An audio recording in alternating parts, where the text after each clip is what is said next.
আগে টেলিভিশন জুড়লে আমরা জানতে পারতাম কেমন করে কুমড়া দিয়ে বেগুনি বানানো যায়। আমরা টেলিভিশন থেকে শিখেছি কেমন করে কাঁচামরিচ শুকিয়ে রেখে বর্ষাকালে ভিজাইলে এটা আবার জেতা হয়ে যায়। আমরা শিখেছি কাঁঠাল দিয়ে কেমন করে বার্গার বানানো যায়। আমার দাদার দেশে দেখলাম টেলিভিশনে প্রচার হচ্ছে, দাদার দেশের নাগরিকরা বলতেছে, দাদা বড্ড কষ্টে আছি বুঝেছেন, এখন তো পেঁয়াজ কিনছে না দাদা, দাম অনেক কম করে বেচতে হচ্ছে। আগে তো অনেক দামে বেচতাম, বাংলাদেশ কিন্তু এখন বাংলাদেশে তো আর দিতে পারছি না, আমাদের দেশেও তো পেঁয়াজ তো লাগে না দাদা, খুবই কষ্টে আছি আমি। আমি বললাম তোকে তো কষ্টে থাকতে হবে। কষ্টে থাকবি না কেন? তোদের সরকার বললো আমাদের পেঁয়াজ দেবে না। আমরা বললাম তাতে অসুবিধে কি, আমাদের নেত্রী পেঁয়াজ ছাড়া রান্না শিখাইয়ে তারপর ওই পাশে গেছে। ঠিক না বেঠে? পেঁয়াজ ছাড়া রান্না কেমনে করে শিখাই থুয়ে গেছে, এমনি যায়নি। এখন পেঁয়াজ দিবা না, অসুবিধে নাই।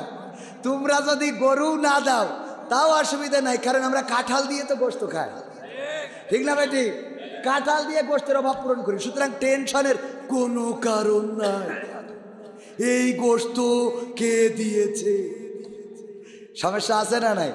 আমাদের মারুফ সাহেব ওনার স্ত্রীর একটা ফোন কিনে দিয়েছে, খুব শখ করে আইফোন, 2 লাখ টাকা দামের আইফোন 16 প্রো ম্যাক্স। ও তখন 16 প্রো ম্যাক্স 13-14 এই মডেলের তো কিনে দিয়েছে। যেদিন ওই দিন টেলিভিশন খাটাইছে ম্যাডাম, খাটালি দেখে আমার কাদের কাকা বলতেছে, এই মোবাইল কে দিয়েছে? শেখ হাসিনা দিয়েছে। ম্যাডাম বলতেছে তোমার ফোন তুমি নাও। সারা জীবন আমরা বিএনপি করা লোক, শেখ হাসিনার ফোন চালাবো কেন? এইটা ঠিক করতে যে 2 মাস হয়ে গেছে। কথার কথা উদাহরণ দিলাম, ঠিক না বেটে? এই জন্য এখন আমাদের ফাঁকা ফাঁকা লাগে, কারণ এই বিনোদনগুলো এখন পাওয়া যায়। আর গোটা সংসদ ধরে পালিয়ে গেল, বড় বড় নেতা যারা চলে গেল, আজকে তাদের কথায় বিদেশ থেকে স্যারেরা কিন্তু খুব আরামে আছে, মুরগি পোলাও বিরিয়ানি খাচ্ছে। আর এই দেশের আগল পাগল জনগণের বলছে রাজপথে নামো, মানে আমরা তো মরিছি। এক শিয়ালের লেজ কাটা, ও সবাইরে বুঝায় এই লেজ রেখে লাভ কি, এতে বিপদ বেশি বাড়ে, হঠাৎ করে লেজ ধরি কেউ টান দিতে পারে, সুতরাং কেটি ভালো।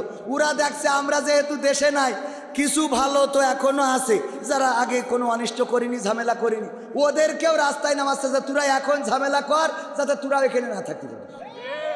ঠিক না ভাই? ঠিক। সুতরাং বুঝে শুনে পা বাড়াবেন। আমি বলি 16টা বছর চেয়ারে ছিলেন, 16টা মাস ধৈর্য ধরা যাচ্ছে না, আর আমরা যে ফাঁসিতে ঝুলি ওপারে চলে গেলাম তাও ধৈর্য ধরেছি।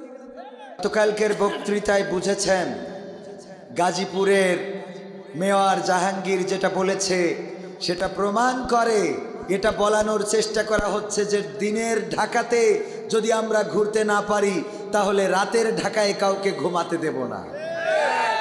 ওরা এই সিদ্ধান্ত নিয়েছে, আর আমরা সিদ্ধান্ত নিয়েছি মানুষ দিনে এবং রাতে নিরাপদে চলাফেরা করবে, যেটা 1400 বছর আগে আল্লাহ রাসূল সমাজ যেটা প্রতিষ্ঠিত করেছিলেন সেটা আমরা প্রতিষ্ঠিত করে ছাড়বো ইনশাআল্লাহ, যতই তাদের গায়ে জ্বালা পোড়া হোক না কেন। আল্লাহ বলেছেন ইউরিদুনা লিউতফিউ নূরাল্লাহি বিআফওয়াহিহিম আল্লাহু মুতিম্মু নূরিহি ওয়ালাউ কারিহাল কাফিরুন। ওরা চায় মুখের ফু দিয়ে দিনের আলোকে নির্বাপিত করে দেবে, কিন্তু আল্লাহ চান তিনি দিনের আলোকে প্রজ্বলিত করে রাখবেন, যতই তাদের কলিজার মধ্যে জ্বালা পোড়া হোক না কেন। ঠিক না বেঠে? এই জন্যে এই 6 মাস ধরে এই বাংলাদেশে খুন, ধর্ষণ, চুরি, ডাকাতি, ছিনতাই, গরু চুরি, তারপরে আরো যা আদার চুরি এত বাড়া বেড়েছে। আমরা মনে করি এত বাড়লো কেন? পরে খুঁজে পাইলাম আল্লামা সাইদি অনেক আগে একটা ঘটনা বলেছিলেন, শোনাবো আপনাদের। রাহিমাহুল্লাহ বলেছিলেন যে একবার এক কাফন চোর সে তার সন্তানদেরকে বলল, আমারে তো লোকে কেউ ভালো বলে না, আমি মারা যাওয়ার পরে তোমরা এমন কাজ করবা যাতে লোকে অন্তত আমাদের ভালো বলে, আমাকে ভালো বলে। তো সন্তানরা চিন্তা করলো আব্বা মারা গেছে, এখন একটু ভালো কাজ করি যাতে আব্বারে ভালো বলে। তো ওরা নামাজ পড়া শুরু করলো। কি করা? নামাজ পড়ে মানসিক কয় নামাজ পড়লে কি হবে, এই হলো কাফন চোরের ছেলে। তো চিন্তা করলো তাইলে শুধু নামাজ পড়লে হবে না, এখন নামাজে আসার সময় সবাইরে জিলেপি নিয়ে আসবো, জিলেপি দেবো। তো সবাইরে জিলেপি দেওয়ার পরে কয় জিলেপি কে দিয়েছে? কয় ওই যে কাফন চোরা ছেলে দিয়েছে। তো তাও তো আব্বারে ভালো কয় না, তাইলে কি করা যায়? সমাজে ভালো কাজ করার জন্য এই যে সাবেক প্রধানমন্ত্রী কিছু ঘর দিয়েছে, দেখেছেন না? এরকম কিছু বস্ত্রহীনদের বস্ত্র, আবাসন যাদের নাই তাদের আবাসনের ব্যবস্থা এগুলো করে। জিজ্ঞেস করে তোমার তো ঘর ছিল না, কে করে দিয়েছে? কয় ওই যে কাপন চোরা ছেলে করে দিয়েছে। তাও তো আব্বারে ভালো কয় না। তো তিন ভাইয়ে পরিকল্পনা করলো যে না, এখন আমরা আবার কাফন চোরাই ফিরে যাব, আমরা আব্বা যেটা করতো সেটাই করব। তো সবাই আবার কাফন চুরি শুরু করে দিল।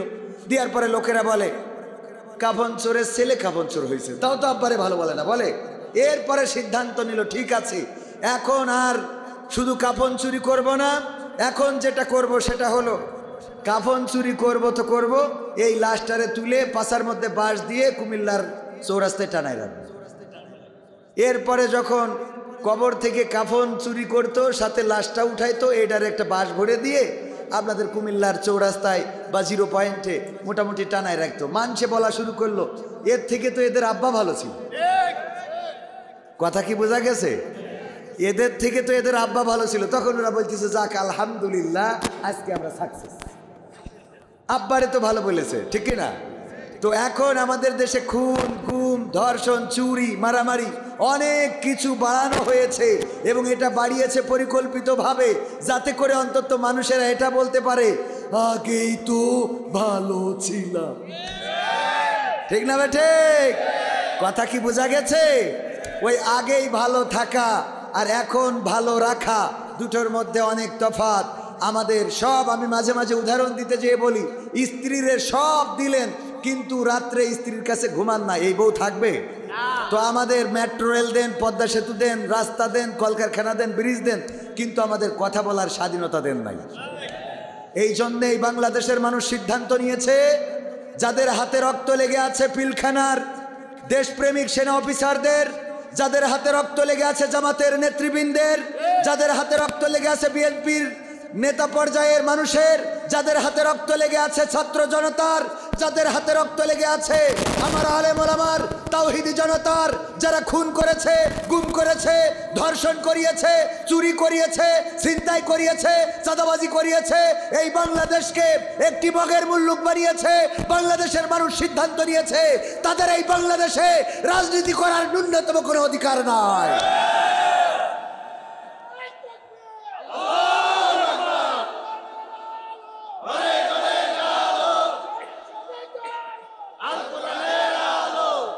সংগ্রামী তৌহিদি জনতা, আমি শুরুতেই বলতে চাই, সাহস নিয়ে দাঁড়িয়েছ তাজ, মুক্ত হয়েছে জমিন,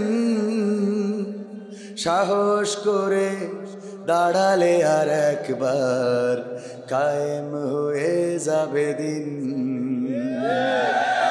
সাহস নিয়ে দাঁড়িয়েছ তাজ, মুক্ত হয়েছে জমিন,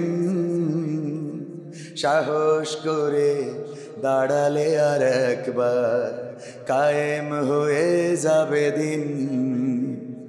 নয় নয় নয় আর কোনো ভয়, আনতে হবে দিনের বিজয়।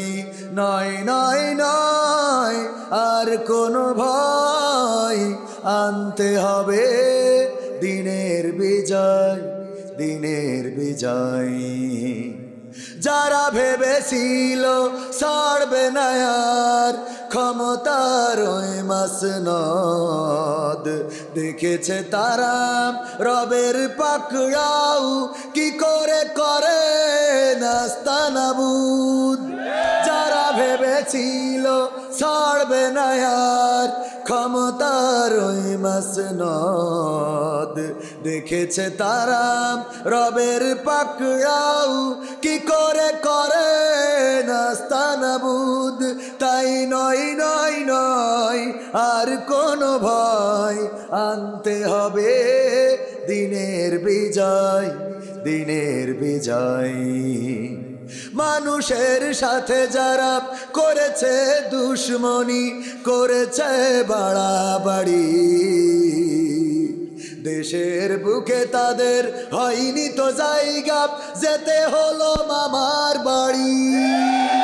মানুষের সাথে যারা করেছে দুশ্মনী, করেছে বাড়াবাড়ি, দেশের বুকে তাদের হয়নি তো জায়গা, যেতে হলো মামার বাড়ি। তাই নয় নয় নয় আর কোনো ভয়, আনতে হবে দিনের বিজয়, দিনের বিজয়। কাবা রক্ষাই যেই মহারব পাঠিয়েছিলেন আবাবিল, আজও তিনি দয়াময় তেমনই আছে, বদলেনি তো এক তিল। কাবা রক্ষাই যেই মহারব পাঠিয়েছিলেন আবাবিল, আজও তিনি দয়াময় তেমনই আছে, বদলেনি তো এক তিল। তাই নয় নয় নয় আর কোনো ভয়, আনতে হবে দিনের বিজয়, দিনের বিজয়। সাহস নিয়ে দাঁড়িয়েছ তাই মুক্ত হয়েছে জমিন, সাহস করে দাঁড়ালে আর একবার কায়েম হয়ে যাবে দিন। ঠিক না ঠিক? 1952-তে আমরা সাহস করে দাঁড়িয়েছিলাম, আমরা প্রমাণ করেছিলাম রক্ত দিয়ে, ওই হানাদারদেরকে বুঝিয়ে দিয়েছিলাম আমরা রক্ত দিতে জানি, জীবন দিতে জানি। সবুজ ঘাস আমরা রক্তে রঞ্জিত করে দিতে জানি, পিচ ঢালা কালো পথ আমরা রাঙাতে জানি, কিন্তু মায়ের ভাষার অধিকার ছেড়ে দিতে জানি না। 1971-এ রক্ত দিয়ে প্রমাণ করেছিলাম ওগো হানাদারেরা, আমরা এই মানচিত্রের জন্য লড়তে জানি, রক্ত দিতে জানি, কিন্তু বাংলাদেশের স্বাধীনতা সার্বভৌমত্বের মান রাখার জন্য জীবন লাগে জীবন দেব, রক্ত লাগে রক্ত দেব, মাসের পর মাস লড়াই করব, কিন্তু বাংলাদেশের মানচিত্রের 1 ইঞ্চি মাটির অধিকার ছেড়ে দেব না। 2024-এ এসে ছাত্র জনতা প্রমাণ করেছে, দুটি হাত মেলে দিয়ে বলেছে এই বুকে গুলি চালাতে পারো। আমরা পানি তোমাদের জন্য পানি নিয়ে এসেছি, বিস্কিট নিয়ে এসেছি, আমরা তোমাদের দিকে পানি দিতে চাই, আমরা তোমাদেরকে বিস্কিট খাওয়াতে চাই, কিন্তু মনে রেখো এই বুক তোমাদের জন্য আলগা করে রেখেছি তোমাদের বুলেট ধারণ করার জন্য। বিনিময়ে এই বাংলাদেশ স্বৈরাচার মুক্ত করে ছাড়বো। তোমরা মারো, কাটো, আমাদেরকে শহীদ করো, আহত করো, হাত হারাবো, পা হারাবো, চোখ হারাবো, জীবন হারাবো, রক্তের সাগরে সাঁতার কেটে কেটে স্বৈরাচার মুক্ত করে ছাড়বো ইনশাআল্লাহ।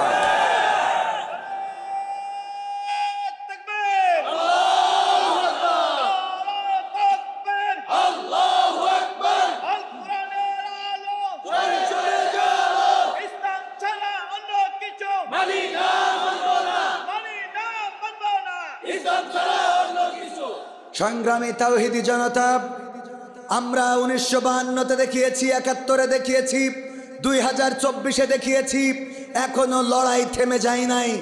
লড়াই সামনে এখনো একটা বাকি, এবং সেই লড়াই হবে ইসলামী পক্ষের সাথে অন ইসলামিক ব্যক্তিদের। ইসলামী জাতীয়তাবাদ এবং ইসলামী মূল্যবোধে যারা বিশ্বাসী তারা এক পতাকা তলে আসবে, আর বাতিল অপর পতাকা তলে যাবে। ইসলামী আন্দোলনের নেতাকর্মীরা তাওহীদি জনতাকে যদি কোরআন কায়েমের জন্য ডাক দেয়, রাজপথে থেকে যদি বুকের তাজা রক্ত ঢালতে হয়, কোরআনকে বুকে ধারণ করে বুকের তাজা রক্ত এই জমিনে ঢেলে সেই রক্তের সাগরে সাঁতার কেটে কেটে বাংলার জমিনে যেভাবে 2024-এ কুমিল্লার সন্তানেরা রক্ত দিয়ে প্রমাণ করেছিল এই দেশে জুলুমবাজের স্থান নেই, এই দেশে স্বৈরাচারের স্থান নেই, এই দেশে ফ্যাসিবাদের স্থান নেই, একইভাবে কুমিল্লাবাসীকে কোরআন বুকে নিয়ে রাজপথে থাকতে হবে। রক্ত লাগলে রক্ত ঢালতে হবে, সেই রক্তের সাগরে সাঁতার কেটে কেটে একটি রক্তাক্ত বিপ্লবী কালেমার পতাকা উড়াতে রাজি কারা কারা দেখতে চায়?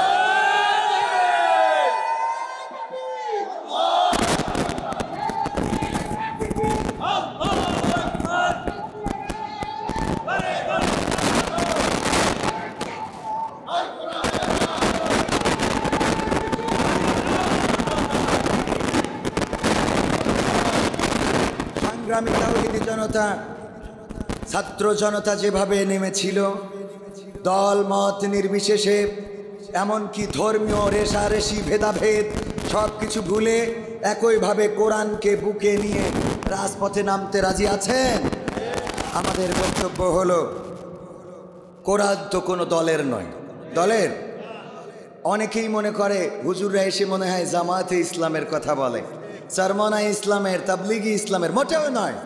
আমি বলেছি এই দেশে যদি আওয়ামী লীগ কোরআনকে কায়েম করে দিত, এই আওয়ামী লীগকে ক্ষমতায় রাখার জন্যে আলেম ওলামারা রাজপথে রক্ত দিত। বিএনপি যদি কোরআন সংসদে বসাতে চায়, সেই বিএনপিকে সংসদে যাওয়ার জন্যে এই আলেম ওলামারা রক্ত দেবে। বলেন ঠিক কিনা? কিন্তু জামাতে ইসলাম যদি কোরআনের বিপক্ষে যায়, সেই জামাত ইসলামকেই এই আলেম ওলামারা প্রতিবাদ করে তাদের চেয়ার থেকে নামিয়ে দেবে। বলেন ঠিক কিনা? আমাদের বক্তব্য, আমাদের মেসেজ অনেকেই বুঝতে চায় না, বুঝতে পারেও। আগে মেসেজটা বুঝতে হবে। আমাদের কোনো কিছুর সাথে, কোনো দলের সাথে সংঘাত নেই। আমাদের চাওয়া হলো আল্লাহর জমিনে আল্লাহর কোরআন খায়। ঠিক না ঠিক? আমরা আল্লাহর দল করি। কার দল করি? কোরআনের সাথে যারা করবে দ্বন্দ্ব, তাদের সাথে কবু হবে না আপোষ। কোরআনের সাথে যারা করবে দ্বন্দ্ব, তাদের সাথে কবু হবে না আপোষ। কোরআনের সাথে যারা করবে দ্বন্দ্ব, তাদের সাথে কবু হবে না আপোষ। জেল জুলুম হলেও হবে, জেল জুলুম হলেও হবে, বিবেকের কাছে তবু রব নির্দোষ। আমার রবের কাছে রব নির্দোষ, মহান প্রভুর কাছে রব নির্দোষ। কোরআনের সাথে যারা করবে দ্বন্দ্ব, তাদের সাথে কবু হবে না। কোরআনের কথা যারা বলে যাই আজ, তাদের দমাতে কত ফন্দি। কাউকে ধরে নিয়ে দিয়েছে ফাঁসি, কাউকে রেখেছিল বন্দি। কোরআনের কথা যারা বলে যাই আজ, তাদের দমাতে কত ফন্দি। কাউকে ধরে নিয়ে দিয়েছে ফাঁসি, কাউকে রেখেছিল বন্দি। হক কথা বললেই জ্বলে যায় গাব, কোরআনের কথা সইতে পারে না। হক কথা বললেই জ্বলে যায় গাব, কোরআনের কথা সইতে পারে না। জানি না তাদের আমাদের পরে কেন এত আক্রোশ। জেল জুলুম হলেও হবে, জেল জুলুম হলেও হবে, বিবেকের কাছে তবু রব নির্দোষ। মহান রবের কাছে রব নির্দোষ, আমার প্রভুর কাছে রব নির্দোষ। কোরআনের সাথে যারা করবে দ্বন্দ্ব, তাদের সাথে কবু হবে না। কোরআনের কথা আজ বলতে গেলে আসছে বাধা কত ভাবে। কোরআন প্রেমিকেরা হাতে রেখে হাত সামনে এগিয়ে যাবে। দিনের কথা আজ বলতে গেলে আসছে বাধা কত ভাবে। কোরআন প্রেমিকেরা হাতে রেখে হাত সামনে এগিয়ে যাবে। হক কথা বলতে করি না কো ভয়, জীবনের বিনিময়ে আনব বিজয়। হক কথা বলতে করি না কো ভয়, জীবনের বিনিময়ে আনব বিজয়। বুকে আছে শক্তি, অন্তরে আছে সাহস। আছে না নাই? জেল জুলুম হলেও হবে, জেল জুলুম হলেও হবে, বিবেকের কাছে তবু রব নির্দোষ। আমার রবের কাছে রব নির্দোষ। গান গাওয়া বন্ধ করে দিয়েছে। আমি বলেছি 32 নম্বর ধানমন্ডি 32 নম্বরে বঙ্গবন্ধুর স্মৃতি বিজড়িত এই বাড়িটা ভেঙে তছনছ করে দিল। বাঘা বাঘা নেতা, তারা কেউ রাজপথে নামলো না, দাঁড়ালো না, তারা এটার প্রতিবাদ করলো না। আমার কথা হলো, এখন থেকে চায়ের দোকানে বিড়ি টানবার, বল বাজে, খেলা হবে, এইগুলো আমরা মানতে রাজি না। ঠিক না ঠিক? কারণ এই বাড়ি আমার ওবায়দুল কাদের কাকার বাড়িতেও হামলা হয়েছে। ঠিক না ঠিক? এইগুলো ঠেকাইতে পারো না। আর চার দোকানে বিড়ি টানো আর কাউ যে আপা আসতেছে। হ্যাঁ, আমি বলেছি আপা আসবে। আপা যদি কোরআনের পক্ষে থাকতো, তাহলে আপাকে দাদার দেশে নয়, প্রয়োজনে মক্কায় পাঠাতাম হজ করার জন্য। ঠিক না ঠিক? আমার মাঝে মাঝে মাথায় ধরে না। 5 তারিখের পরে বললো সংখ্যালঘু নির্যাতন হচ্ছে। কি লঘু? আমি খুঁজে খুঁজে দেখলাম এই বাংলাদেশে সংখ্যালঘুদের নিজে সাক্ষাৎকার নিয়েছি। আমি দায়িত্ব নিয়ে বলছি, কোনো সংখ্যালঘু বলে নাই যে 5 তারিখের পরে তারা নির্যাতনের শিকার হয়েছে। বরং এটা বলেছে যে ইতিহাসে বিরল যে এবার মন্দিরের সামনে আলেম ওলামা, হাফেজে কোরআন, মুফতি, মুহাদ্দিস, ইসলামী আন্দোলনের নেতাকর্মী তারা এসে রাত জেগে পাহারা শুধু দেয় নাই, ফজরের নামাজ পর্যন্ত এখান থেকে পড়ে বাড়িতে গেছে। ঠিক না ঠিক? আমি খুঁজে খুঁজে দেখলাম সংখ্যালঘু তো নির্যাতন হয় নাই। নির্যাতনের মধ্যে যাদেরকে খুঁজে পাইছি তারা হলো 1 নম্বর আল্লাহওয়ালা ইমানদার শেখ হাসিনা, যার পরিবার এসেছিল ইসলাম প্রচারের জন্য, ঠিক না বেঠিক? এবং সকালবেলা আগে ফজরের নামাজ যাই নামাজ খুঁজে আদায় করে কোরআন তেলাওয়াত করে দিনের শুরু করতো, ঠিক না বেঠিক? 2 নম্বর আল্লাহর ওলি শামীম ওসমান হাফিজাউল্লাহ 80-90 রাকাত তাহাজ্জুদ। আমার গিয়াসউদ্দিন তালুকদার ভাই 1 মাসেও পড়ে না, আর আমি তো পড়িনি, আমি তো মোটই পড়িনি, মাঝে মাঝে। তো যাই হোক, এটা তাহাজ্জুদ আল্লাহ দেখায় না, এটা তো আর 80-90 রাকাত এটা বলার কথা না, ঠিক কি না? তো এই হাফিজাহুল্লাহ সে হলো 2 নম্বর ইমানদার। 3 নম্বর ইমানদার ধরেন আমাদের দরবেশ বাবা সালমান এফ রহমান, তার দাড়ি দেখলি মনে হয় মতিউর রহমান নিজামী মনে হয় আবার ব্যাক করেছে, ঠিক না বেঠিক? এত বড় দাড়ি, পরহেজগার, আল্লাহওয়ালা, উনিও 3 নম্বর, উনিও নির্যাতনের শিকার হয়েছে না, হয় নাই? শেখ হাসিনা, শামীম ওসমান হাফিজাউল্লাহ উনি। তারপরে 4 নম্বর আমাদের ওবায়দুল কাদের কাকা, তিনিও একজন ফাটাকেষ্ট বলে পরিচিত হইলেও মোটামুটি ইসলামের পক্ষেরই তো লোক, মুসলমান মানুষ, সেও নির্যাতিত। 5 নম্বর আউলিয়া জনাব বিচারপতি কালামানি, ও তো দুনিয়া ছেড়ে দিয়ে চলে গেল, যে আর কোনো দরকার নেই দুনিয়ার, আল্লাহর নাম কাম করবো, দাড়ি রাখলো, টুপি পরলো, বাগানে যেই কলা পাতা শুয়েছিল, যে দুনিয়া সব শেষ, এখন আল্লাহর তসবি জপ্প, এতে যাওয়া হবে। এইটারে ধরিস তো ধরিস, ডাইরেক্ট বিসি খুলি নেছে, ঠিক না বে ঠিক? এরপরে আরাফাত, ব্যারিস্টার সুমন, গৌরবের ছিটে খা দিব তোমরা খালি খাইনি, ব্যারিস্টার সুমন। তারপরে ইনু মেননও তো পাগড়ি পরিতে হজ করতে গেল, ওমরা করতে গেল, সারা জীবন আল্লাহর মানে না, আবার রুমাল পরিতে ওমরা করিয়েছি, সব আল্লাহওয়ালা। এখন আমি খুঁজে খুঁজে পালাম না যে সংখ্যালঘু কারা। তবে একটা গল্প মনে পড়ে গেল যে নাসিরউদ্দিন হোজ্জা একবার খুব কষ্ট করে 1 কেজি গরুর গোশত কিনেছে, তখন খুব দাম ছিল এবং এগুলো খুব পাওয়া দুষ্কর ছিল, মানুষের অভাব ছিল। তো 1 কেজি গরুর গোশত কিনেছে, কিনে স্ত্রীর বলতেছে রান্না করো। স্ত্রী রান্না করি, স্ত্রীও তো অনেকদিন গরুর গোশত খায় নাই, 1 খান করি 2 খান করি খাইতে খাইতে পুরো 1 কেজি গোশত শেষ মারা সারা, 1 কেজি গোশত সাবার করা শেষ। নারী মানুষ তো বুদ্ধি, নারীদের দেখবেন খুব টেকনিক আছে। হঠাৎ যদি বল্টুর সাথে কথা বলে, বল্টু ভাই কেমন আছো ভাই, ফোন তো তুমি দাও না, ভুলেই গেছো। হ্যাঁ এখন আমার হাজব্যান্ড বাড়ি নেই, তোমার সাথে গল্প করতে পারবো। এবার হঠাৎ করে যদি হাজব্যান্ড আসে, সাথে সাথে কথা ঘুরে দিয়ে বলে, আচ্ছা তুই তাহলে পরে ফোন দিস আনে। হ্যাঁ হ্যাঁ পরে ফোন দিস আনে, মানে একেবারে জায়গায় লাইন ঘুরে যায়। মানে কার সাথে কথা বলতে, আমার স্বাস্থ্য ভাই ফোন দিয়েছিল, এরা আসে না নাই? হ্যাঁ। তো এখন স্ত্রী একটা করিস কি বুদ্ধি করি, বাড়ি ছিল বিড়াল, বিড়ালের গলায় দড়ি বাইন্দে এই নিয়েতে ওই নাসিরউদ্দিন হোজ্জা বলছে খাবার দাও, সরিষার তেল মাইতেছি, অনেকদিন পরে গরুর গোশত খাবো, নিয়ে আসে। বিড়াল আইনি বলছে যে আমি তোমার কতদিন ধরে বললাম এই বিড়ালটা ফেলাইতে আসো, আজকে কি ক্ষতিটা করিয়েছে? কি হয়েছে? 1 কেজি গোশত এই বিড়ালের সাবার করে, মানে ওদের যা কাজ। বলছে স্ত্রী সত্যি কি বিড়ালে গোশত? তুমি আমার কথা বিশ্বাস করছাও না, আমি তোমার ঘর করবো না, আমার ছাড়িয়ে দাও, চলিয়ে যায়। মানে ওদের যা কাজ, কান্নাকাটি। তো বললো অসুবিধা নেই, দাও প্যাকেটে ভরি দাও। বিড়াল নিয়ে যেয়ে চলে গেল আপনাদের মাইথার দিয়ার বাজারে, যেয়ে ওই যে মিটার আছে, মিটারের পরে তুলে দিয়েছে, দেখে যে বিড়ালটা কাটাই কাটাই 1 কেজি। কয় কেজি? বাড়ি নিয়ে এসে স্ত্রী বলছে, স্ত্রী সত্যিই কি বিড়ালে গোশ খাইছে? কয় তুমি এখন আমার অবিশ্বাস করতেছ, আমি তোমার ঘর করবো না এমন আমার, মানে কান্নাকাটি। কয় না আমি তোমার অবিশ্বাস, আমার দুঃখ হলো এই বিড়ালটা ওজন দিলাম, দেওয়ার পরে দেখলাম কাটাই কাটাই 1 কেজি। আমার প্রশ্ন হলো যদি এইটা সেই বিড়াল হয় তাহলে আমার গোশত কই, আর এইটা যদি সেই গোশত হয় তাহলে আমার সে বিড়ালটা কই? কথা বোঝেননি তো? সংখ্যালঘু নির্যাতিত হচ্ছে, একটাও হিন্দু পালাম না, বৌদ্ধ পালাম না, খ্রিস্টান পালাম না, সব তো আল্লাহর ওলি পীর সাহেব, কেউ দাড়ি রেখেছে আর কেউ কেটেছে।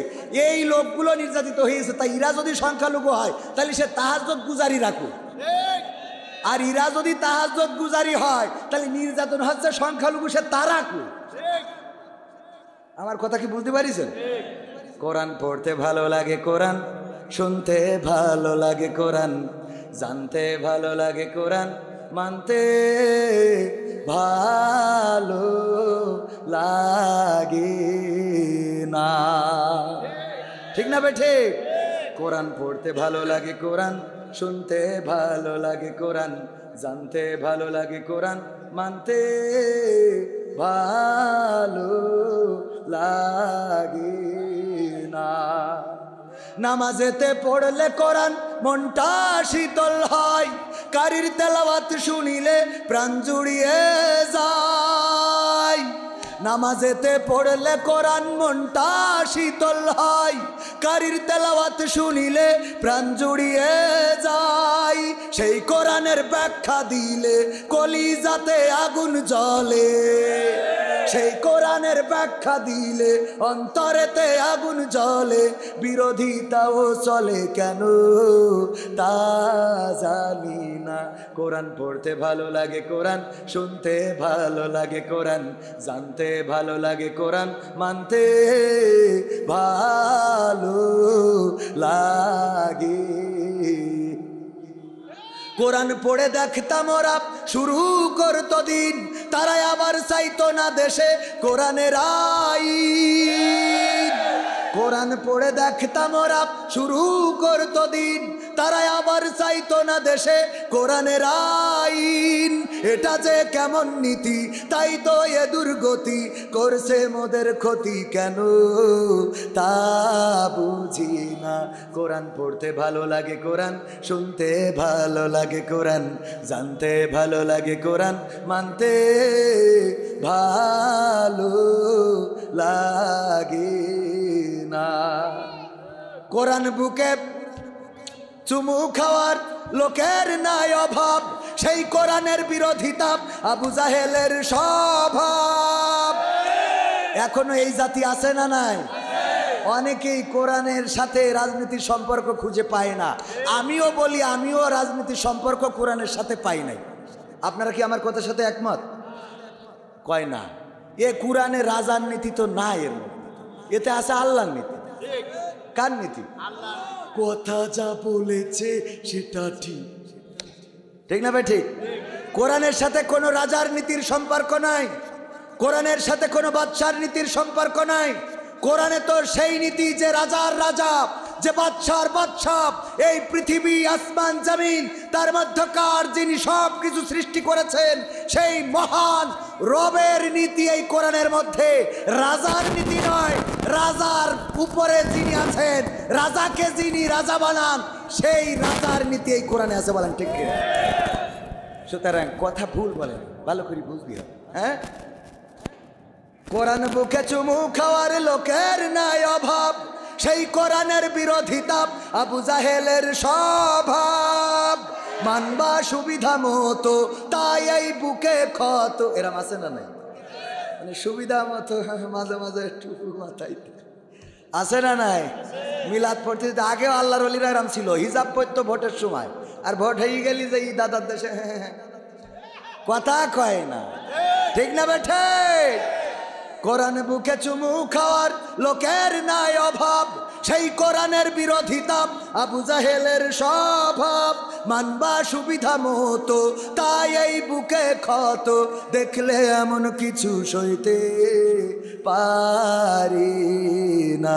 কোরআন পড়তে ভালো লাগে, কোরআন শুনতে ভালো লাগে, কোরআন জানতে ভালো লাগে, কোরআন মানতে ভালো লাগে। এমন মানুষ আছে না নাই? আছে, তবে কুমিল্লায় নাই। আছে, দাউদকান্দু আছে, এখানে আছে, এই শ্রোতাদের মধ্যে আছে। হাত তোলেন কিনা কিনা? এনে তো সব পীর সাহেব, ঠিক না ভাই? ঠিক। কোরআনের বিরোধিতা করবেন, আলেম ওলামার বিরোধিতা করবেন। আজকে দেখেন আগের কি অবস্থা হয়েছে। আমরা তো ইতিহাস জানানোর চেষ্টা করেছি, ফিরআউন, নমরুদ, হামান, কামান, তারপরে কারুন, আবু জাহেল, আব্রাহা, কত মানুষের ইতিহাস সারাটা জীবন শোনানোর চেষ্টা করলাম। এ থেকে কেউ শিক্ষা বিনিময়ে কি হয়েছে? ক্ষমতায় কেউ স্থায়ী হয় না, হোক না সে হাসিনা কি বারে না, সে আরটা চিরকাল থাকে না, ঠিক না বেঠে? চেয়ার কি আমারও চিরকাল থাকবে?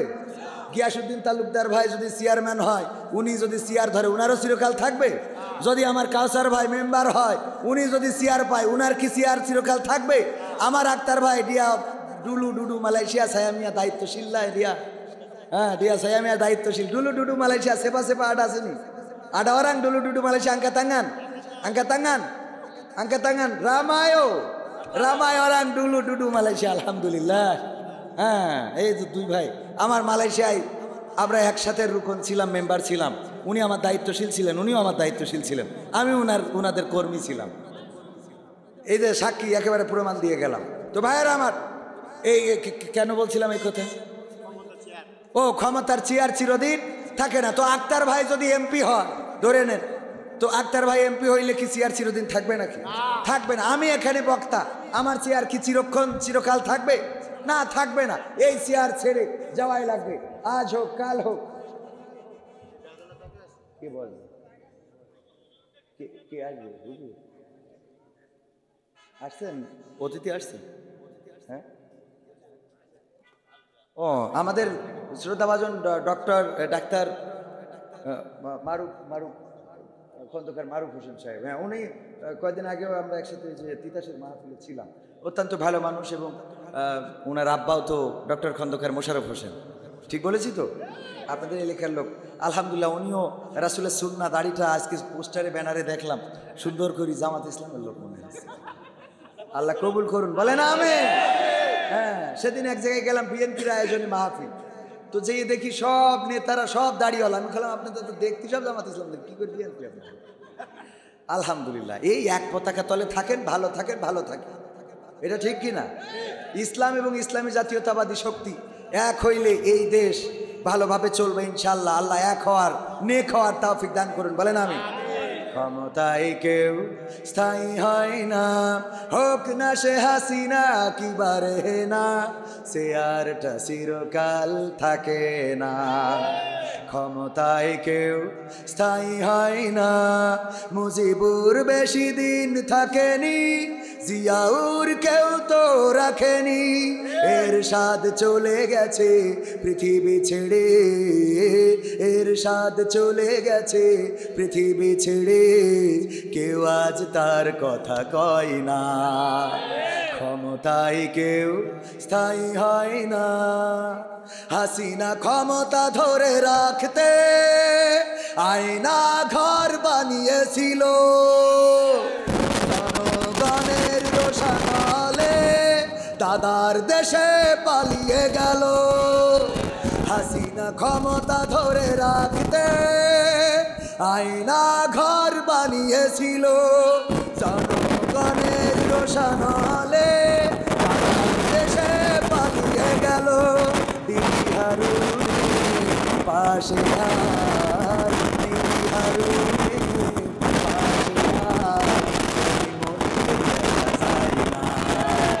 ঠিক না বেঠে? তাই কেউ স্থায়ী হয় না, হোক না সে হাসিনা কি বারে না, সে আরটা চিরকাল থাকে না। ঠিক না বেঠে? সুতরাং এই চেয়ার যারা পাবেন, চেয়ারের সৎ ব্যবহার করবেন। আঙ্গুল ফুলে বট গাছ বানাবেন। অনেকেই বলে আঙ্গুল ফুলে কলা গাছ, কলা গাছ তো যতটুকু মোটা হয় এর বাইরে আর মোটা হয় না, ঠিক কিনা? কিন্তু ইতিপূর্বে যারা ক্ষমতায় ছিল তাদের আঙ্গুল ফুলে কলা গাছ নয়, বট গাছ হয়েছে। একটা বট গাছ যদি আপনি রাখতে পারেন, ও ডাল ছেড়িয়ে কুমিল্লা পার হয়ে নোয়াখালী যেই বাসা বানবে। ঠিক না বে ঠিক? তো আমাদের আগের আল্লাহর ওলিরা, ওরে বাবা, পীর সাহেবরা এত বড় পরহেজগার, আমাদের রোজার সময় বলে যে বড়ই আর পিয়ারা দিয়ে ইফতার করে। আর উনার ছেলে পড়ে আমেরিকায়, মেয়ে পড়ে লন্ডনে, নিজের বাড়ি আছে কানাডার বেগম পাড়ায়, ব্যবসা করে দুবাইয়ের বুর্জ খলিফায়, তারপরে সিঙ্গাপুরে যায় চিকিৎসা নেওয়ার জন্য, মাউন্ট এলিজাবেথে, আর পিকনিক করার জন্য। মাশাআল্লাহ, নারায়ে তাকবীর। আমাদের প্রধান অতিথির আগমন মাহফিলের পক্ষ থেকে, তাওহীদি জনতার পক্ষ থেকে নারায়ে তাকবীর। আলহামদুলিল্লাহ, আজকে তো ওনাদের প্রচুর ব্যস্ততা ছিল, ওনাদের কারণে আমাদেরও ব্যস্ততা বেড়ে গেছে, ঠিক কিনা? রাস্তায় জ্যাম, এতদিন এত কর্মী কনে ছিল, আমি তো অবাক হয়ে গেছি, এত লোক। আল্লাহ কবুল করুন, বলেন আমিন। এই লোক যেন অন্তত রাজপথে থাকে। রাজপথে থাকার দরকার আছে না নাই? ষড়যন্ত্র থেমে নাই, তারা ফাঁস হয়েই গেছে। বেনজির এমন নজিরবিহীন কথা বলেছে, আইন ও প্রশাসনের লোক হিসেবে এই কথা অন্তত তার বলা উচিত ছিল না, বলেন ঠিক কিনা? সে কিন্তু প্রকাশ করে দিয়েছে প্রশাসনে অন্তত 90% আছে আল্লাহর ওলিদের লোক, ঠিক না ঠিক?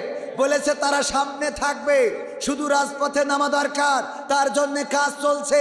এই জন্য প্রশাসন ট্রাফিকের দায়িত্ব পালন করে। ওমা জ্যাম পড়ি বসে আছে, উনি বিড়ি টানতেছে, আছে না নাই? পুলিশ ফোন দিয়েছে 999-এ, উনি প্রোটোকলের কথা বলে আসে না, সহযোগিতা করে না। অনেক পুলিশ এখনো তাদের প্রেতাত্মা রয়েছে। আইনের পোশাক যারা পরেছে, মাথায় রাখতে হবে প্রজাতন্ত্রের কর্মচারী তারা।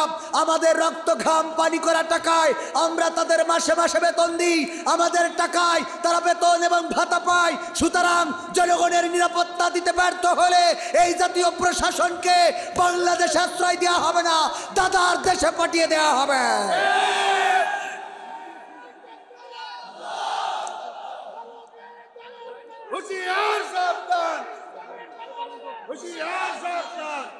সম্মানিত ভাইয়েরা, এই বাংলাদেশ রক্ত দিয়ে এনেছি। 2024-এর এই বিপ্লব বৃথা যেতে দেব না। আমার বোনেরা পর্যন্ত বিপ্লবে নেমে বলেছিল সামনে স্বাধীনতা, পিছনে পুলিশ, সুতরাং স্বাধীনতার দিকে এগিয়ে যাব। পুলিশ ছিল আতঙ্কের নাম। এই বাংলাদেশে পুলিশকে এমন জায়গায় আনতে হবে যেন সিঙ্গাপুর, মালয়েশিয়া উন্নত রাষ্ট্রের মতো পুলিশেরা জনগণকে স্যার বলে সম্বোধন করে। আমরা দেখেছি কোন জায়গায় যেন সিলেটে না কোন জায়গায় কোন পুলিশকে সাহেব বলার কারণে উনি খেপে গিয়েছে। খেপলে হবে না, জনগণ যাবে, জনগণকে স্যার বলতে হবে। পুলিশকে একটা ঠোলা, এমন ঠোলা বানিয়েছিল। একবার আমেরিকার পুলিশ, বাংলাদেশের পুলিশ আর রাশিয়ার পুলিশ, 3 দেশের পুলিশের প্রতিযোগিতা হচ্ছে। বাউন্ডারি করে দিয়েছে, যাও এই বাউন্ডারির মধ্যে দেখো কোনো হরিণ আছে কিনা, যারা আগে এসে রিপোর্ট দেবে ঠিক হইলে তারা ফার্স্ট। আমেরিকা 1 ঘন্টায় রিপোর্ট দিল, এর মধ্যে কোনো হরিণ নাই। রাশিয়ার পুলিশ 3 ঘন্টা পরে এসে বলে এর মধ্যে কোনো হরিণ নাই। আর বাংলাদেশের পুলিশ আসছে 3 দিন পরে। কয়দিন পরে? কিন্তু খালি আসে নাই, নিয়ে আসছে একটা ছাগল ধরে।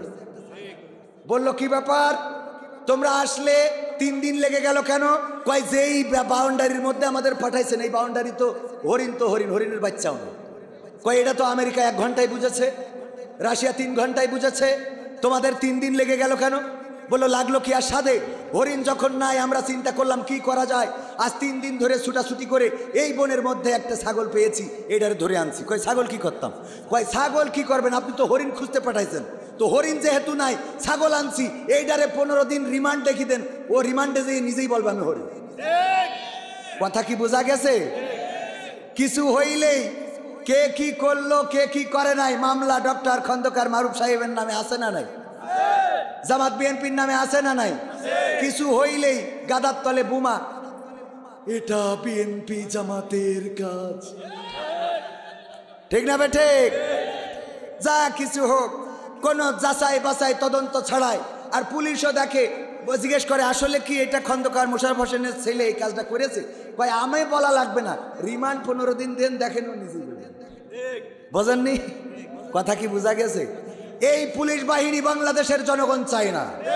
এই পুলিশ বাহিনীর জন্য পকেটের টাকা খরচ করে না, জনগণের টাকায়, জনগণের ট্যাক্সের টাকায় যাদের বউয়ের শাড়ি হয়, জনগণের ট্যাক্সের টাকায় যাদের মায়ের ওষুধ হয়, জনগণের ট্যাক্সের টাকায় যাদের বাবার গায়ের পাঞ্জাবি, তারা যদি জনগণকে নিরাপত্তা দিতে ব্যর্থ হয়, এই বাহিনী পুরাটাই ঢেলে সাজিয়ে ছাত্র বাহিনীদেরকে চাকরি দিয়ে গোটা প্রশাসনকে দাদার দেশে পাঠিয়ে দিতে হবে। কারণ তারা দাদার দেশের প্রেসক্রিপশন নিয়ে এই বাংলাদেশ শাসন করে, বলে টেকেরা দাদার দেশের।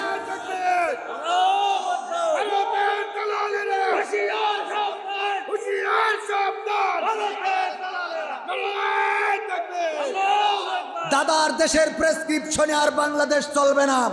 বাংলাদেশ কিভাবে চলবে সেটা ঠিক করবে জনগণ। জনগণ যেইভাবে চাইবে বাংলাদেশ সেইভাবে চলবে। কোন দাদার দাদাগিরি এই বাংলাদেশে আর চলতে দেওয়া হবে না।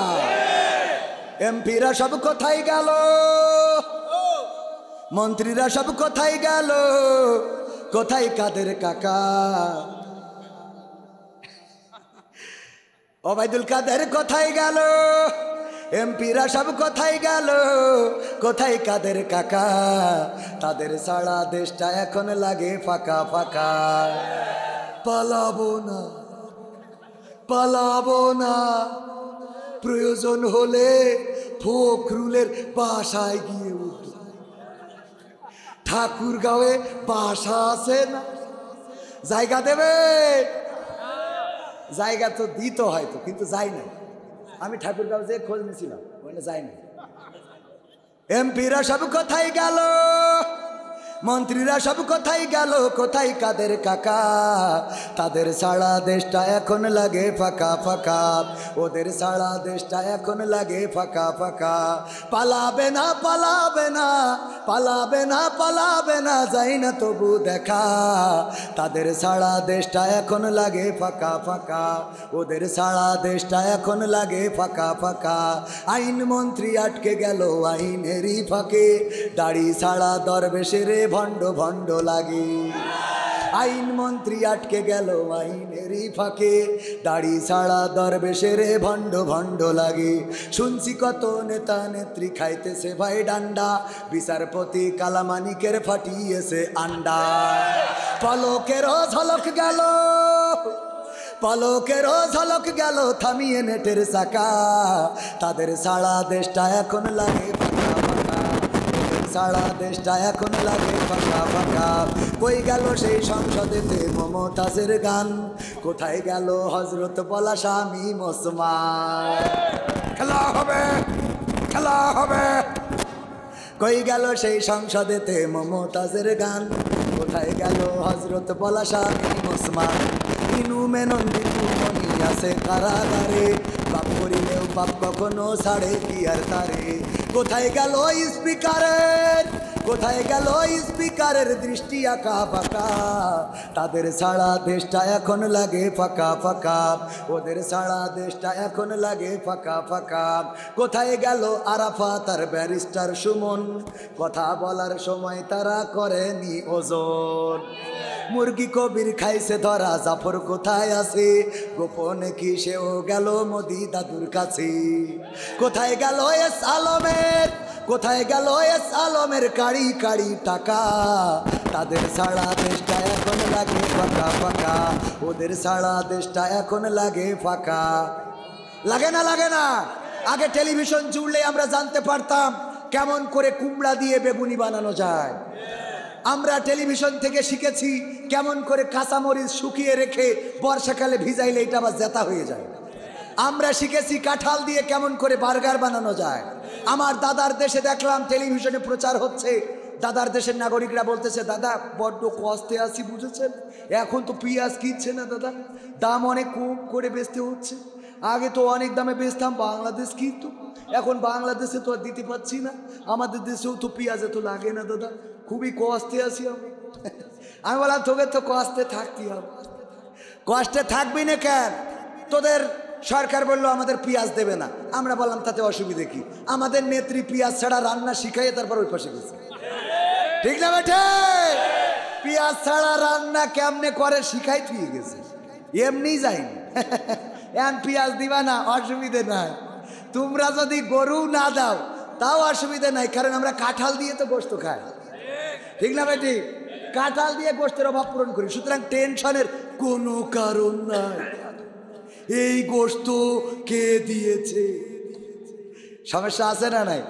আমাদের মারুফ সাহেব ওনার স্ত্রীর একটা ফোন কিনে দিয়েছে, খুব শখ করে আইফোন, 2 লাখ টাকা দামের আইফোন 16 প্রো ম্যাক্স। ও তখন 16 প্রো ম্যাক্স 13-14 এই মডেলের তো কিনে দিয়েছে। যেদিন ওই দিন টেলিভিশন খাটাইছে ম্যাডাম, খাটালি দেখে আমার কাদের কাকা বলতেছে, এই মোবাইল কে দিয়েছে? শেখ হাসিনা দিয়েছে। ম্যাডাম বলতেছে তোমার ফোন তুমি নাও। সারা জীবন আমরা বিএনপি করা লোক, শেখ হাসিনার ফোন চালাবো কেন?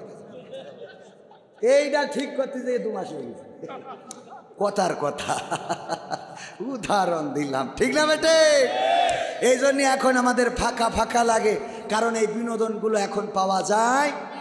আর গোটা সংসদ ধরে পালিয়ে গেল, বড় বড় নেতা যারা চলে গেল, আজকে তাদের কথায় বিদেশ থেকে স্যারেরা কিন্তু খুব আরামে আছে, মুরগি পোলাও বিরিয়ানি খাচ্ছে, আর এই দেশের আগল পাগল জনগণের বলছে রাজপথে নামো, মানে আমরা তো মরিছি এক শিয়ালের লেজ কাটা, ও সবাইরে বুঝায় এই লেজ রেখি লাভ কি, এতে বিপদ বেশি বাড়ে, হঠাৎ করে লেজ ধরি কেউ টান দিতে পারে, সুতরাং কেটি ফেলো।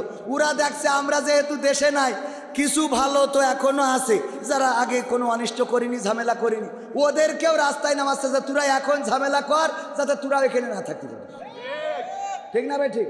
সুতরাং বুঝে শুনে পা বাড়াবেন। আমি বলি 16টা বছর চেয়ারে ছিলেন, 16টা মাস ধৈর্য ধরা যাচ্ছে না, আর আমরা যে ফাঁসিতে ঝুলি ওপারে চলে গেলাম তাও ধৈর্য ধরেছি, কথা কয় না, তাও তো আমরা ধৈর্য ধরলাম। এত মারলো, এত কাটলো, ছাত্র জনতা এত শহীদ, তাও ধৈর্য ধরেছি। ভাইয়েরা আমার, আর একটা গান শোনাই, শোনাবো? গণতন্ত্র চিনি নাই আমি, জানি না গণতন্ত্র, গণতন্ত্র দেখিনি আমি, শুনেছি গণতন্ত্র, ঠিক না বেঠে? গণতন্ত্র চিনি নাই আমি, শেষ করে দেবো এই গানটা গায়, এই গানটা গায় ভাই। এ তো আমি মানুষের মানবতার পক্ষে কথা বলতেছি, ঠিক কিনা?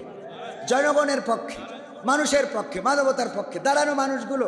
আমার ভাইজান বলতেছেন, আমাদের শ্রদ্ধাভাজন আপনাদের নেতা, গণমানুষের নেতা, উনি যেহেতু অনুরোধ করেছেন দাঁড়ানো ভাইয়েরা একটু বসা যায় না? শোনা ভাই আমার, আল্লাহ বলেছেন ওয়াইদা কুরিয়াল কুরআনু ফাসতামিউ লাহু ওয়া আনসিতু লাআল্লাকুম তুরহামুন। আমি প্রথমেই বলেছি যে আমি গোটা বাংলাদেশে বক্তা হয়ে গেছি, কিন্তু কুমিল্লায় এখনো শিল্পী। গোটা বাংলাদেশে আমারে বক্তা হিসেবে দাওয়াত দেয়, কিন্তু কুমিল্লায় এখনো শিল্পী পার হতে পারিনি। মানে কুমিল্লায় বক্তারা অনেক বড় বড়, আর আমি এখনো শিল্পীর কাতারে, অন্য জায়গায় মোটামুটি পাওয়ার দেখায় খাতি পারি আর কি, এটা সিস্টেম করে। যাই হোক, আলহামদুলিল্লাহ। সুতরাং এই কুমিল্লার মাহফিল হয়, অনেক বড় বড় মাহফিল, যার জন্য আমি এখানে থাকি শিল্পী। ও আমার ভাইয়েরা, আপনাদেরকে বলবো যে এখনো বড় বড় মেহমান আসবেন, দাঁড়ানো ভাইয়েরা একটু বসে বাকি জায়গাটা সুন্দর করে দেন, এই পাশটা একটু ক্লিয়ার করে দেন। আমার ভাইজানেরা একটু বসে যান। আমার ভাইজান বলেছেন আমি এই গানটা শুনিয়ে বিদায় নেব ইনশাআল্লাহ। আমি কোনো দলের পক্ষে বলি নাই, কোনো দলের পক্ষে বলা আমার স্বভাব নয়, মানুষের পক্ষে, মানবতার পক্ষে। এবং যদি সময় পেতাম প্রতিটা কোরআনের আয়াত দিয়ে বুঝিয়ে দিতাম যে এইগুলো কোরআনের সাথে আসছে না নাই। কথা বোঝেননি? আল্লাহ বলল ইয়া আইয়ুহাল্লাযীনা আমানু লিমা তাকুলুনা মা লা তাফআলুন, ওগো ঈমানদারেরা এমন কোনো কথা বলো না যা তোমরা কাজে পরিণত করো না। আমার নেত্রী বললেন হাসিনা কোনোদিন পালায় না, ওবায়দুল কাদের বলল পালাবো না, শামীম ওসমান বলল খেলা হবে, আবার ছাত্রলীগ হিসাব মিলে সব ঠিক হয়ে যাবে। করেছে কিছু? বলেন করেছে কিছু? করে নাই। যদি উনারা করতো, কথার সাথে কাজের মিল রাখতো, তাইলে হয়তো দেশের এই পরিস্থিতি নাও হইতে পারত, ঠিক না ভাই? ঠিক। সুতরাং কোরআন মানলে সমাজটা সুন্দর হয়ে যেত, বলেন ঠিক না?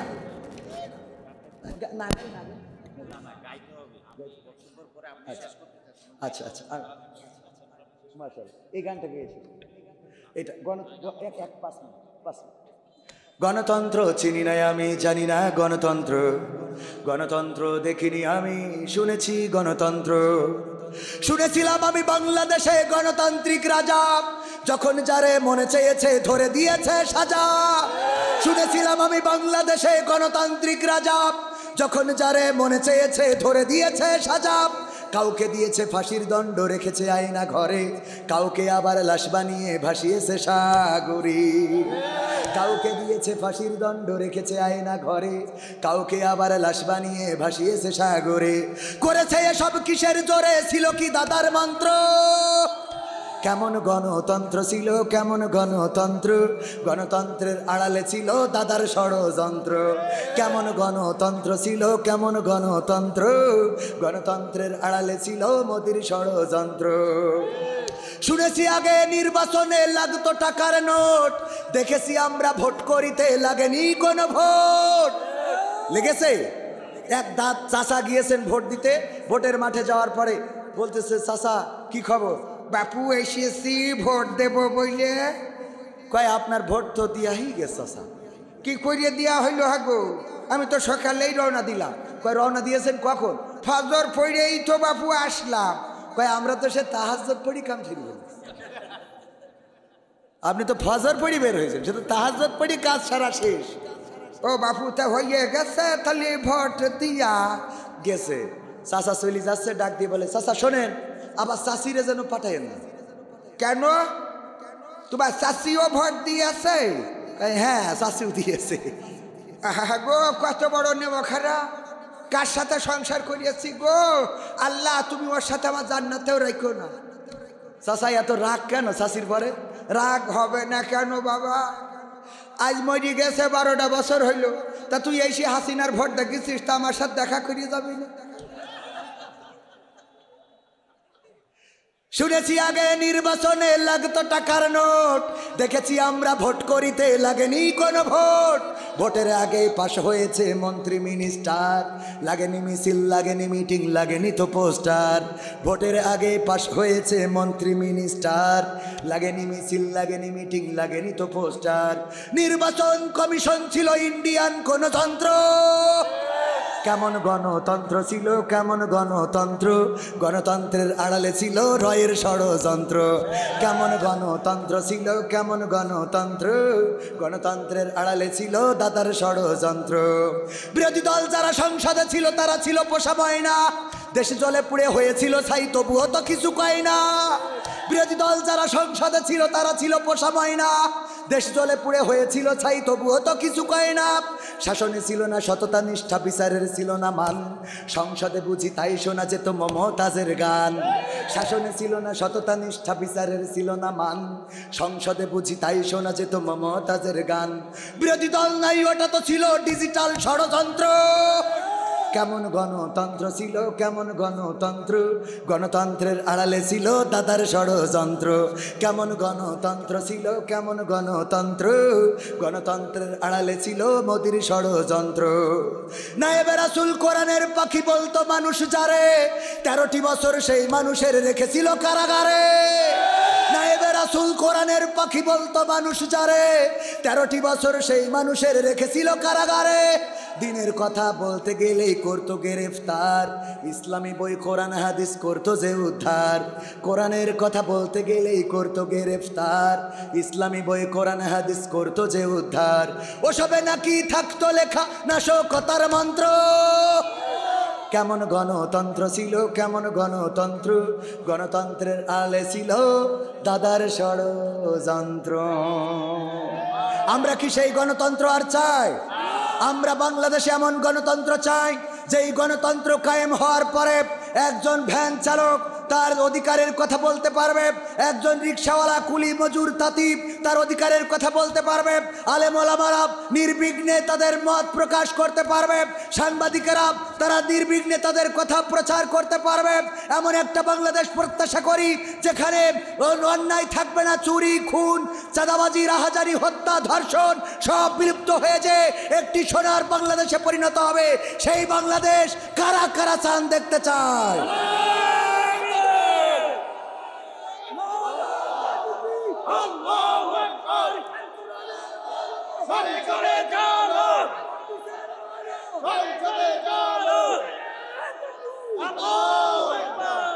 সেই বাংলাদেশ যদি দেখতে হয় তাহলে সকল ষড়যন্ত্র রুখে দেওয়ার জন্যে প্রস্তুত থাকতে হবে।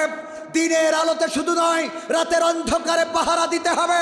কারা নাশকতা করতে চায়, কারা বিশৃঙ্খলা করতে চায়, ঢাকার প্রতিটা জনপদে ছাত্র জনতার সাথে প্রতিটা মানুষকে রাজপথে থেকে এই বাংলাদেশ নির্বাচন পর্যন্ত পাহারা দেওয়ার দায়িত্ব নিতে হবে।